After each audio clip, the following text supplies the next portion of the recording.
Good evening, everyone. Tonight, I would like to say a few words about God and divine revelation. So, first of all, the word God can mean many things. We have, on one hand, one of the monotheistic gods. So, we already pretty much know about those. On the other hand, we have the gods, plural, meaning various kinds of forces that have to do with the nature of our world and various entities or gods that can be invoked for various reasons. The gods or entities that the magicians are interested in, gods or demons, right? But overall, those are hierarchies of some of various orders of entities. So these can be called gods. But the one I want to direct our attention towards is a god that has many names throughout some traditions and certain esoteric books. He is the one who is called the one in which we live, move, and have our being. The one in which we live, move, and have our being, or otherwise known as the planetary logos. The planetary logos. So, the way I see things, and the way I've learned things, and the way that many contemporary esotericists view things, is that the only, let's say, real, quote unquote, real God that we should concern ourselves with is the planetary logos, in a sense. Because we live in his body of manifestation, and all the spiritual laws we are concerned with have to do with his will, let's say, and the nature of his being. The planetary logos is not the God of the religions. Okay, the planetary logos is not Yahweh.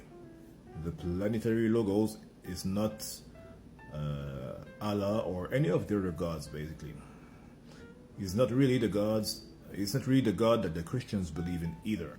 Now, you can explore this. You can believe in this or not believe in this. It's up to you. But what I want to say about that is the planetary logos is not the end-all be-all of all creation, because there are other planets. There are higher logos than him. For example, the solar logos. So, in other words, that stupendous life we are part of, which is the life of the whole solar system, and the solar system itself is part of a larger system, and so on and so forth, probably ad infinitum. So human consciousness is something very, very, very small if you compare it to those huge cosmic lives that are planets and suns and solar systems and so on. Human consciousness cannot fathom what these lives are and what these lives do. All we can do is try to make our way higher and higher on the possibilities of consciousness and evolve our own lives, our own consciousness, to try to become conscious of more and more and more of those lives that we are a part of. So this is, in a sense, the spiritual path, the never-ending expansion of consciousness, the never-ending evolution of what our inner life really is. And these beings, these cosmic beings, are also on a path of growth and expansion. Which brings me to perhaps the other part of what I wanted to talk about a little bit, is the idea that the divine revelation is gradual. It is continuous. It is ongoing. It's going to be very helpful if seekers, spiritual seekers, can accept the idea that divine revelation is never final. It's never final. It comes into stages. While human consciousness hopefully keeps on evolving, more of divine revelation can come down to our level and bring us up. But for that, you have to accept that divine revelation is not final. It is really ongoing. There is no such thing as the last so-called prophet of God. Impossible. This is against the very nature of life, which is continuous, ongoing, and infinite expansion. Infinite. So there is no final revelation, ever. It's always ongoing. No matter how much you may adore and worship Christ or any other of the prophets of any religion, any guru, anyone, it's never the final word. There's always going to be a further revelation of what comes from, for lack of better words, we call the divine. Because the divine itself is not final.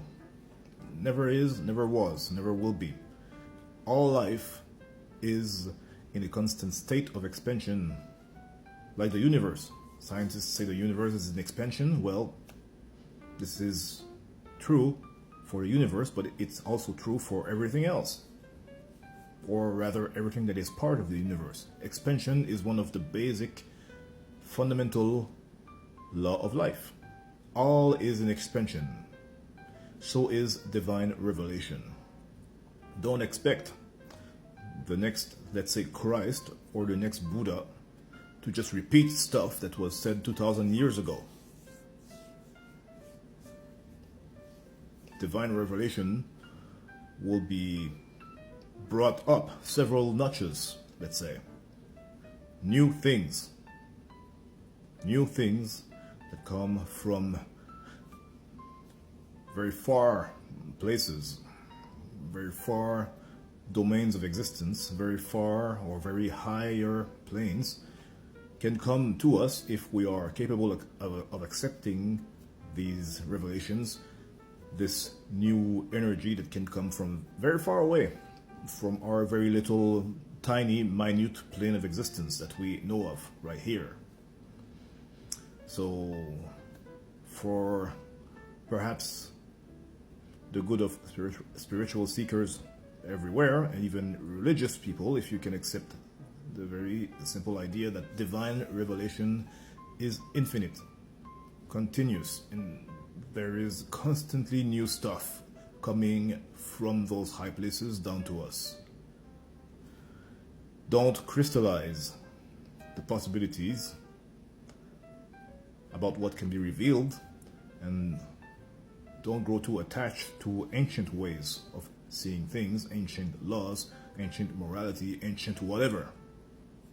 At some point, even though the truth never really changes, how the truth is in expression, this will always be in a constant state of change, because our world is an impermanent world, and everything in our world is always in a constant state of change.